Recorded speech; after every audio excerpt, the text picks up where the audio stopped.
आता है ना आपको, बोलो सर पूछे सवाल। दिया को फर्स्ट ऑफ ऑल बोलना नहीं आता है। आता है दिया, लेकिन अगर कोई पूछेगा प्लीज। ये रिपोर्टर को पूछ करके कहने से नहीं बोलेंगे। हाँ बताइए आप क्या करते हो, स्कूल पढ़ते हो, क्या करते, बताइए ना पहले आप। पहले अपना नाम बताओ। मेरा नाम दिया है। हाँ ठीक है, आप स्कूल जाते हो, कौन सी स्कूल जाते हो, कितनी में पढ़ते हो? GCC international school. कितनी में पढ़ते हो, स्टैंडर्ड के? सेकंड। अच्छा, ये जब आपको मिला, ये गाना मिला, कहा आपको करना है गाना, तो फर्स्ट क्या रिएक्शन था आपका, कैसे आपने कहा हाँ? मतलब मुझे तो लगा कि वाओ, मैं गाना शूट करूंगी। फिर क्या हुआ, गाना शूट हुआ, उस वक्त क्या हुआ? तभी तो मुझे अच्छा लगा। अच्छा लगा। और जब डांस करने कहा मैम ने, कहा कि डांस करना है, मूवमेंट करना आपको, तब आपने सीखा, कहीं डांस किया पहले कभी? नहीं। फर्स्ट टाइम है? जब वो मेरे घर के पास वाला एक डांस का कुछ तो था, तो फिर उधर तो आधे से ज्यादा योगा ही कराते थे। आपने बोल दी। अच्छा, फिर आपने डांस कैसे, मतलब मैम आया डांस सिखाया, बताया आपको ना कैसे ये मूवमेंट करना, ये करना, आपको आ गया, फिर कुछ रिहर्सल किया आपने? आ गया था। बाद में कंप्लेंट नहीं, एक ही गाना दिया आपको, दो गाना, मैम को दो गाना दिया, आपको एक ही गाना दिया। वो तो चलता है। अच्छा, आगे क्या करना, क्या प्लान है आपके? एक्टर बनना है आपको, डांसर बनना है आपको? मुझे तो टीचर बनना है। टीचर बनना है? टीचर को डांस टीचर बनना है क्या? नहीं, पढ़ा डांटोगी। दिया की मम्मी को बुलाओ कौन है? अच्छा, आज जो आपको रूप दिया, ये पता है कौन क्या है, कौन सा रूप आपका? ये आज का जो आपने माता पहना जी का। ये रूप कौन सी माता जी है ये? सरस्वती माता। रुपेश जी को मैं आज 4-5 साल से जानती हूँ, लेकिन वेरी नाइस है, मतलब उनके तरह मैंने इंसान नहीं देखा। अब आप ही सोचिए कि जो नए लोग आते हैं, नए जो भी बच्चे आते हैं, उनको अगर वो ब्रेक दे रहे हैं, इट्स वेरी बिग थिंग। आप ही बताइए कि कोई देता है क्या मुंबई में चांस? कहाँ? कोई नहीं। तो मैं खुद भी आई थी जब इस इंडस्ट्री में, तो मैंने बहुत पापड़ बेले। तो अब मुझे लगता है कि नहीं, इनके तरह इंसान मिलना बहुत मुश्किल है सर, खासतौर पे आज के दौर में। हाँ, मैं ये भी नहीं कह रही कि मैं उनकी मुंह देखी बात कर रही हूँ, मैं पीछे भी उनकी बहुत तारीफ करती हूँ और बहुत इज्जत करती हूँ। आफ्टर ऑल ये मेरे भाई हैं। Thank you. ये तो खैर हर्ष का ग्रेटनेस है, वो ऐसी बात बोलता है कि मेरी इसमें इनपुट्स हैं, या हर्ष की इनपुट्स थी। हर्ष ने मुझे ये बोला था कि सर, डिवोशनल सॉन्ग जो ऑल ओवर वर्ल्ड के अंदर लोग देख सकें, ऐसा गाना जिसमें वो जो कृष्ण भगवान को जो इमेजिन करते हैं, उस इमेजिनेशन से भी ऊपर, अभी अगर आप वृंदावन जाएं या कहीं पे भी जाएं, तो आपको प्रॉपर शूटिंग के लिए वो स्पेस नहीं मिलेगा जो रिक्वायर्ड होता है। तो एक जैसे कि अभी ये इसके बाद एक महादेव का भी गाना शूट करने जा रहा है, तो लार्जर देन जो हम लोग देखते हैं महादेव को, ऐसे कृष्ण भगवान को आपने देखा, तो उनकी जो इसने VFX के थ्रू मूर्ति क्रिएट की है, वो बोल रही है अपने आप में। सरस्वती माता की अगर आपने मूर्ति देखी, वो बोल रही है। तो पूरे वर्ल्ड के अंदर ये चीज़ नज़र आए कि हमारे कृष्ण भगवान उस रूप में कैसे दिखते हैं, इस रूप में कैसे दिखते हैं, हमारी सरस्वती माता किस किस रूप में कैसे दिखती है। सो ये इसका एक एम था और ये इसका टारगेट था। Thank you. I really would like to thanks Rupesh sir for giving this opportunity to my daughter. ये शायद कुछ सालों पहले हमें फील होने लग गया था कि she is very much active in all such things when it comes to songs, dance, to some extent acting. But thanks to Rupesh sir, एक बार मैं उनसे मिली और उसी के कुछ दिनों बाद उन्होंने मेरे डैड को कॉल किया एंड ये अपॉर्चुनिटी दी कि एक सॉन्ग है जहाँ पे वो इसको रिप्रेजेंट करना चाहेंगे। And the best part was कि ये सॉन्ग एक डिवोशनल सॉन्ग था। For me it was a big thing कि अगर मेरी daughter who comes from a family background जहाँ पे हमारे पास कोई ऐसा सोर्स नहीं था कि हम ऐसे कोई शूट कर सके। So I really would like to thanks sir for this. Shoot हुआ and the second experience was जब मुझे पता चला कि हमारी जो कोरियोग्राफर मैम है, hats off to her. I think in a span of 3 hours जब मेरी डॉटर उनके साथ थी एंड उन्होंने वो सॉन्ग उसको सिखाया, 3 घंटे में हमने पूरा सॉन्ग शूट किया. So thanks to sir, thanks to ma'am and हमारे डायरेक्टर सर, सबको for all such things. I am so blessed, I am feeling so blessed to be a part of this. Diya ने पहले भी दिया ने पहले भी कोई वीडियो की है कि नहीं इसका सर, नहीं debut सर, नहीं. हाँ, हालांकि मैं कहीं पे भी सोशली एक्टिव नहीं हूँ एंड ये इसका कंप्लेंट है कि आज के 2025 में आई स्टिल बिलीव कि I am not at all active on any social media. But ये मुझे इंसिस्ट कर रही है कि इसका अकाउंट होना चाहिए जहाँ पे she can post her pics and videos. तो ग्रेजुअली मुझे ये फील हुआ कि somewhere this should be there. तो अब मैं ये प्लान कर रही हूँ कि इसका एक इंस्टा अकाउंट खोलूँ सबसे पहले और वहाँ पे I should post her videos. अब तक खोला नहीं है. नहीं. आप इनकी मदर है, जी आपके लिए चैलेंजिंग है, लेकिन इससे हमसे बात की जी, गुड़िया से जी, इसके लिए जी. कोई चैलेंजिंग नहीं है. क्या कहना चाहोगे? लेकिन एक बात, एक टीचर में चाहती है आप एक्टर एक्टिंग करवा रहे हैं. चेंज होता रहता है बच्चों का. हमारे टीचर को नहीं बुलाएंगे अभी इसको. टीचर भी बन सकता है और डांसर भी बन सकता है और एक एक्टर भी बन सकता है. एक्टिंग एक ऐसी चीज़ है. नहीं, ये मैं कहना चाहूँगी कि आई थिंक थोड़ा इनबिल्ट है इसके अंदर.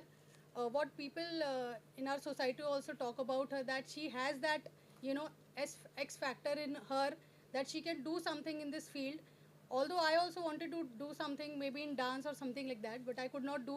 I'm completely into investment field, banking and investment, and somehow इसका interest है, इसीलिए इसके through मैं इस platform पे आ पाई. And I seriously would like to work with sir for more this productions, projects. Thank you. गाने माँ शारदा और ये जो भजन लॉन्च किए इसके बारे में, नए नए बच्चों को चांस दिया है, नए लॉन्च किया है आपके बाजू में जो बैठे हैं. ताल ट्यून म्यूज़िक कंपनी जो मैंने बनाई है, पहली बात तो मैंने किसी भी प्रॉफिट के पॉइंट ऑफ व्यू से नहीं बनाई है. मैंने बनाई है उन स्ट्रगलर सिंगर्स के लिए जिनके पास प्लेटफॉर्म नहीं है. इसकी जो सिंगर है वो बहुत वेल टू डू नहीं है. मतलब कि अगर मैं उसके बारे में बोलूँ तो वो कोरस में भी गाना गाती है. दूसरी बात आई कि यहाँ पे उन आर्टिस्टों को चांस मिले जिनके अंदर टैलेंट है, लेकिन उनके पास वो ज़रिया नहीं है जहाँ से वो पहुँच सकें इस तरह की म्यूज़िक वीडियोस के थ्रू. पूछिए सर, और क्या पूछना चाहते हैं पवन जी? कैसे हिमांशी जी कैसे? हिमांशी आई थी. मैं एक शॉर्ट फिल्म कर रहा था. उस शॉर्ट फिल्म के अंदर हिमांशी ऑडिशन देने के लिए आई थी, बट समहाउ फिर वो ऑडिशन नहीं हो पाया.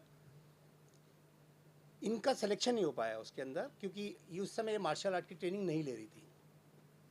जब उसके बाद डिवोशनल सॉन्ग की बात आई तो हमको लगा ये इस सॉन्ग के अंदर ये बहुत अच्छा परफॉर्म कर सकती हैं. इनको बुलाया, इनका ऑडिशन हुआ और ये सिलेक्ट हुई. लेकिन इनकी एक खासियत ये है कि उसके बाद इन्होंने तुरंत मार्शल आर्ट की क्लासेस लेना स्टार्ट कर दिया. इनको समझ में आया कि जिस चीज़ के अंदर मुझे कोई किसी इंसान ने वीक बताया है, मैं उसी चीज़ को अपनी मजबूत बनाऊँगी, उसी को स्ट्रॉन्ग करूँगी. फिर दिया कैसे है? फोन पर दिया, छोटी बच्ची दिया भी है. दिया सर, दिया को मैं मेरे बड़े भाई हैं गुप्ता सर, उनके थ्रू मिला था. उनकी डॉटर से, जो अभी यहाँ सीट पे बैठी थी मैम, उन्होंने गुड़िया से मिलवाया. और गुड़िया को मिलके मुझे ऐसा लगा कि जो हम शारदा देवी यानी कि माँ सरस्वती का गाना कर रहे हैं, उस गाने के अंदर, इसके अंदर मुझे वो रूप नज़र आया बच्चे वाला. और वो आज उस ड्रेस में आई भी. अगर आप उसको ध्यान से नोट करेंगे तो उसके फीचर्स में वो चीज़ नज़र आएगी आपको. तो उसके कारण से ताल ट्यून जो है उसमें सिर्फ डिवोशनली आएंगे कि और नहीं, भी ताल आएगा? ट्यून, इसके बाद ताल ट्यून पंजाबी आ रहा है, उसके बाद ताल ट्यून हिंदी आएगा, बॉलीवुड. ये शुरुआत जो है मैंने भगवान के आशीर्वाद से लेने के लिए, साईं बाबा के गाने इसमें, महादेव के गाने इस पर बैक टू बैक सॉन्ग्स बन रहे हैं, अलग अलग म्यूज़िक एक्टर बना रहे हैं. मैं दिलीप सर जैसे महान म्यूज़िक एक्टर्स के साथ काम करना चाहता हूँ, पर इन सर लोगों की फ़ीस इतनी ज़्यादा है. ये सर लोग, हाँ मैं सच्ची बोल रहा हूँ, ये बहुत गुणी लोग हैं. मतलब अगर इनका एक गाना आ जाएगा वो मेरे 50 गानों के बराबर होगा. मैं 50 गाने बना लूँ और ये एक गाना बना दे सर. चलिए मैं वादा करता हूँ आप करिए, मैं आपके बजट में. क्या बात है सर, बहुत मेहरबानी आपकी यानी साल में सर. कितने ये शूट कर लेना एक मिनट. हाँ आ जाओ उधर आ जाओ. अच्छा, हो गया मैं इधर आ जाता हूँ. सर. नहीं आप करिए, आप उधर अच्छे लग रहे हैं. नहीं सर, वादा करने जा रहे हैं. वादा नहीं कर रहा हूँ, हकीकत में बोल रहा हूँ. अरे सर, यस सर. हाँ जी, तो मैं एक बात आपसे रुपये जी पता होगा कि शायद हमारी दोस्ती 5 साल नहीं सर, 10 साल पुरानी दोस्ती. 10 साल पुरानी है. हम लोग एक दूसरे को उस वक्त वादा ही करते थे. हाँ. अब आपने एक ऐसी चीज खड़ी की है, एक ऐसा वृक्ष तैयार किया है, या ऐसा एक बीज बोया है जी. कि जिसमें आप उन लोगों को तैयार करना चाहते हैं कि जिनको आपकी हमारी ज़रूरत है, बिल्कुल ठीक सर, जो हमारे पास डायरेक्ट नहीं पहुंच सकते। Correct sir. तो मैं आपको एक वादा करता हूं, मैं एक गाना ज़रूर आपके बजट में कर सर देता बहुत हूं। बहुत मेहरबानी और आपकी। ये मैं आप बिरादरी के सामने बोल रहा हूँ, जो सामने बैठी है पूरी मेरी बिरादरी है। हाँ और आज जो कुछ भी हम आप हैं हाँ। वो इन्हीं की बदौलत है। बिल्कुल तो ठीक। भाई लोगों ये बरोबर लगाना, हाँ। सब जगह छाप देना। कहाँ की पैसा होगा, यूएसनल होगा या फिर किसी सर brand? सर से कराऊंगा तो मुझे पता है, मैं फिर दो तरीके से सर से गाना बनाऊंगा। सर ने कमिट ये कर जरूरी दिया। है कि मैं डिवोशनली करूँ? मैंने ये बोला। मालाएं देख के बोल रहा है क्या वैसे? रिकॉर्ड में ले लिया सर वीडियो। ऐसा है, सुन मेरी बात, जो हमारी कंपनी के, क्योंकि अभी जब से ताल ट्यून इनकी कंपनी है, हमारी आपकी कंपनी से बहुत अच्छी हमारी बात हो है, गई, सही बात है, और बहुत अच्छी आपकी बात भी है। जो ताल म्यूजिक की रिक्वायरमेंट होगी वो म्यूजिक मैं दूंगा। मेरा इनके बजट में एक गाना करके देने का वादा है। ये जिस दिन भी कहेंगे मैं अपना सारा काम छोड़ के इनका काम है। क्या बात है sir, thank you so much sir, thank you. Kathak के अंदर हम कृष्ण को सबसे ज़्यादा मानते हैं और हमारा कथक नृत्य ही जो है वो कृष्ण की लीलाओं से शुरू हुआ है। तो मेरे लिए तो जब कृष्ण का भजन आया तो मुझे जब वो गाना दिया तो मैं खुद ही उसमें ऐसे ही रम गई कि मैं खुद ही लगा कि खुद ही कर लूँ। लेकिन मुझे नहीं करना था, मुझे किसी को सिखाना था।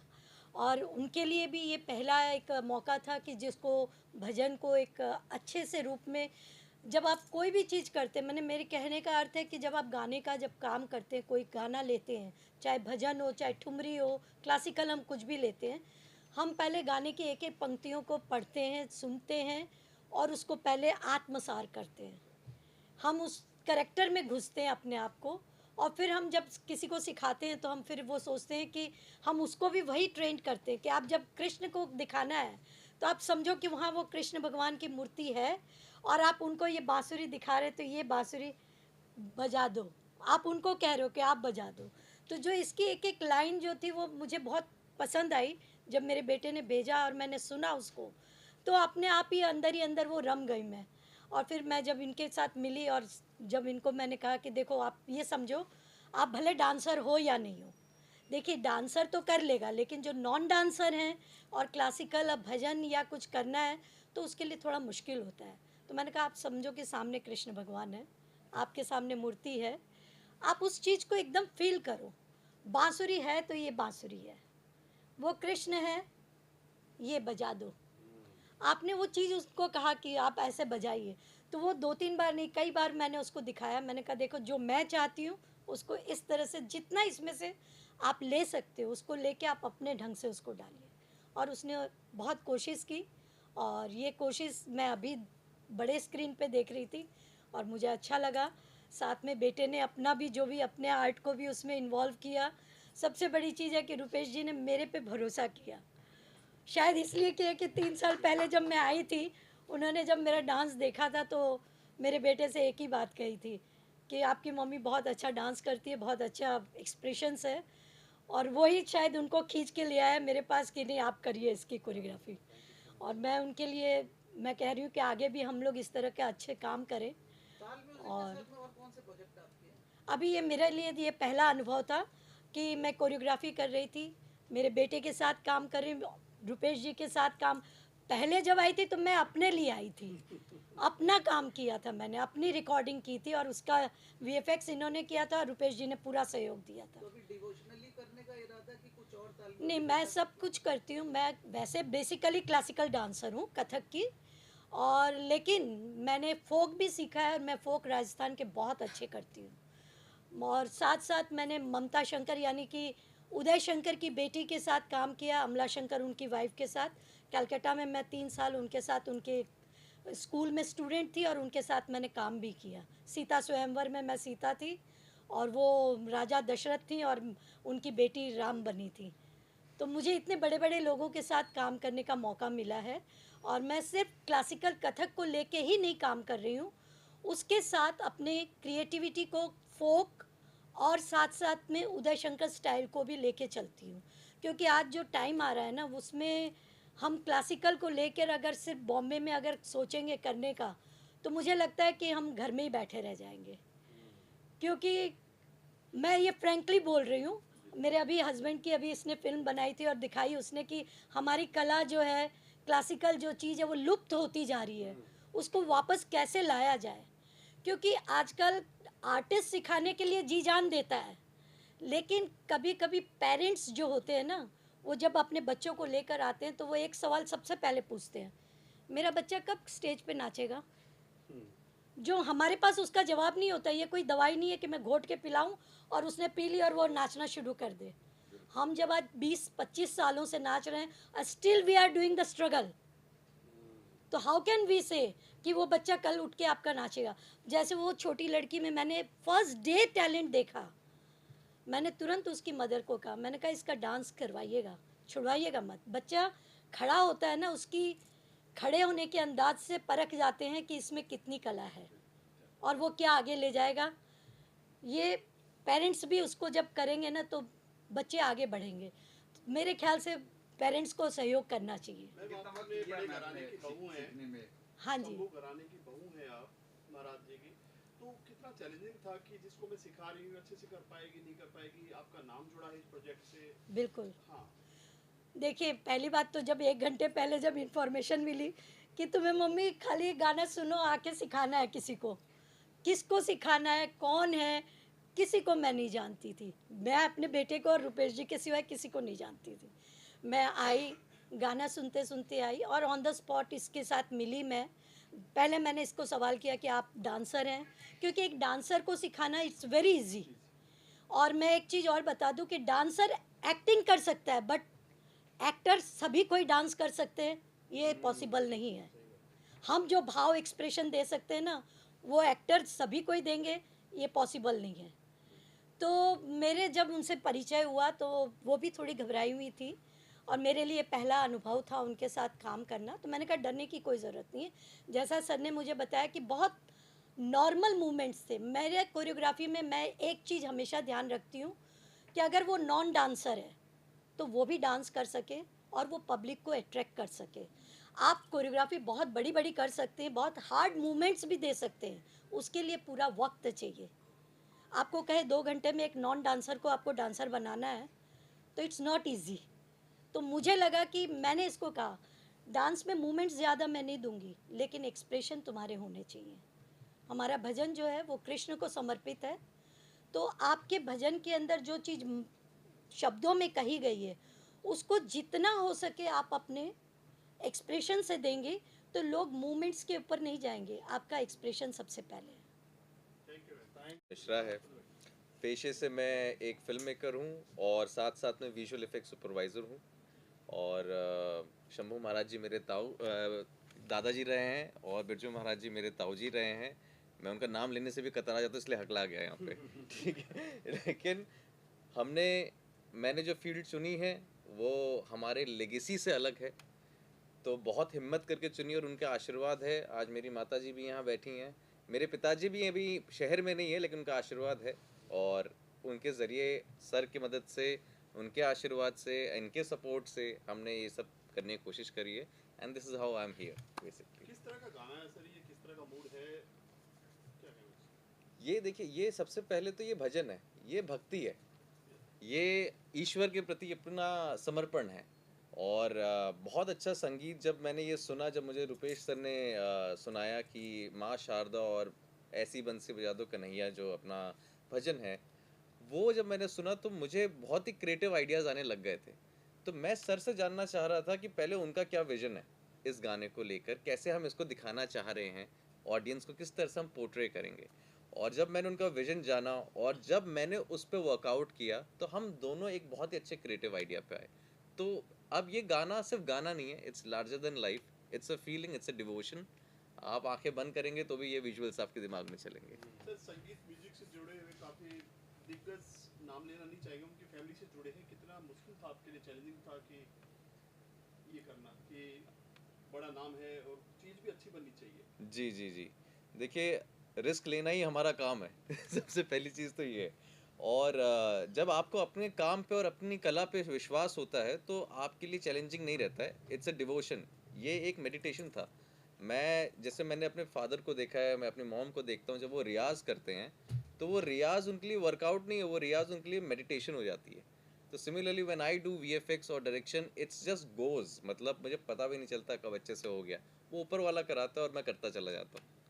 लोग जितने भी गाने होते हैं, बाकी के हो या जी। वो एक रियल लोकेशन पे शूट किए जाते हैं, जी आपने VFX के जरिए ही क्यों किया इसको? रियल भी देखिए, ये अच्छा सवाल है आपका। हमने कोशिश बहुत करी। मैं चाहता था कि हम लोग पहले रियल लोकेशन पे जाएं, हम वहाँ पे एक्सप्लोर करें, पर प्रॉब्लम क्या होती है ना कि वहाँ जब आप मंदिर के अंदर शूटिंग करने जाते हो तो वो क्रिएटिव लिबर्टी हम नहीं ले पा रहे थे। क्यों? क्योंकि भक्तजन भी होते हैं, प्लस वहाँ पे एक प्राइवेसी रहती है, एक सिक्योरिटी रहती है। उस रिदम को मैं तोड़ना नहीं चाह रहा था सिर्फ अपने भजन के लिए। लेकिन जब मैंने कहा कि ईश्वर की दया से हमारे पास एक कला है, विजुअल इफेक्ट्स है, तो हम क्यों ना इसको लार्जर देन लाइफ दिखाएं, क्यों ना हम इसको ऐसा दिखाएं कि आप एक ड्रीम वर्ल्ड, एक इमेजिनरी जगह पे वहाँ पे ये पूरा परफॉर्मेंस हो। तो मैंने वहाँ से भगवान का आशीर्वाद लिया, टीम हमारी पूरी एकजुट हुई और हमने इसको विजुअल इफेक्ट्स में किया। रुपेश जी के साथ पहला प्रोजेक्ट है, पहले भी कर चुके हैं आप? मैं रुपेश जी के साथ 12 साल से जुड़ा हुआ हूँ और मैं जब बॉम्बे आया ही था तो मेरे पहले काम में सर ने सबसे पहले सपोर्ट किया था। Sir is a gem of a person. First of all ये मैं उनके ऑफिस गया था मिलने के लिए किसी और काम से लेकिन उन्होंने कहा कि तुम मेरे लिए म्यूज़िक वीडियो करो और मुझे पहला मौका दिया जी म्यूज़िक के साथ काम करने का। एंड वहाँ से मेरी जर्नी चालू हुई। फिर सर ने अपनी फिल्म में काम दिया और ना जाने अभी कितने काम मैंने सर के साथ किए हैं। एंड एक खास बात मैं रुपेश सर के बारे में बताना चाहूँगा। वो स्माइल कर रहे हैं अभी, लेकिन वो सच बात है। इसी प्रोडक्शन हाउस में रुपेश राय सेकंड प्रोडक्शन के अंदर ही मुझे सबसे ज़्यादा चैलेंजिंग वीएफएक्स करने को मिले। वो ऐसे ऐसे आइडियाज़ निकालते हैं क्योंकि वही तो क्रिएटिविटी है, और वो आपको जब चैलेंजेस आते हैं तो करने में मज़ा आता है उस चीज़ को। ताल म्यूजिक के बारे में क्या कहना है, कितना ग्रो कर रहा है और कितने आने वाले प्रोजेक्ट हैं आपके उनके साथ में? देखिए, ताल के साथ में सबसे पहली बात तो अभी जब से ये लॉन्च हुआ है तब से ही हमें उसकी व्यूअरशिप और सब्सक्रिप्शंस बहुत अच्छे रिव्यूज़ आ रहे हैं उस चीज़ के लिए। प्लस डिवोशनल है।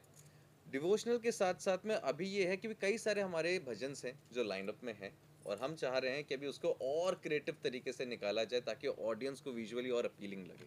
सर आप माहिर तो हो VFX में जी। ये कितना रुपेश जी कितना कहते हैं कि ये चेंज करना, ये मत करो, ये ऐसा मत करो, कुछ कोई कभी बात हुई थी? सबसे पहली चीज़ तो इसमें मैं ये बताना चाहूँगा, इज़ वेरी काइंड।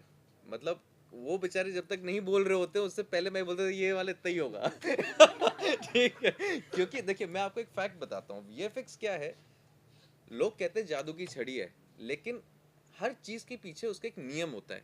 जैसे मैथ्स के एक फॉर्मूलेज होते हैं, तो मेरी भी एक लिमिटेशन है। और मेरे अलावा जो सिस्टम पे काम करता है, जो कंप्यूटर पे एडिटर काम करते हैं VFX, वो सिस्टम की भी एक लिमिटेशन होती है। मेरे कहने पे सर ने नया सिस्टम ले लिया जो चीज़ है, क्योंकि वो समझते हैं कि इस आर्ट को अगर निखार के निकालना है तो उसके लिए जो हथियार हमें चाहिए वो हथियार उन्होंने मुझे प्रोवाइड किया हो जहाँ पे वो सक्षम है, और उस चीज़ को निखार के लाना मेरा काम था। तो he is very good, he never gives me lot of redos, he understands the creativity, he understands कि अच्छा ये यहाँ पे क्या विजन चाह रहा है। तो उन्होंने जो लिबर्टी मुझे एज ए डायरेक्टर भी दी और as a VFX supervisor, that was amazing. Mansi ji, ये आपका डेब्यू है और हर्ष डायरेक्टर है इस सॉन्ग के, तो आपको कैसा लगा इनके साथ काम करके? मुझे काम करके बहुत अच्छा लगा। Like to be very honest, मुझे VFX के बारे में ज़्यादा आइडिया नहीं है। ये मेरा फर्स्ट टाइम है मैंने ऐसे वर्क किया। मुझे नहीं लगता जयपुर में अभी भी क्रोमा एंड ऑल है, मैंने यहाँ आके देखा है। तो इन्होंने मुझे बहुत गाइड किया वहाँ पे कि VFX में ऐसे होता है, आप यहाँ पे ऐसे करो, वहाँ पे ऐसे करो। तो या अच्छा लगा इनके साथ काम। Thank you. Thank you. Thank you.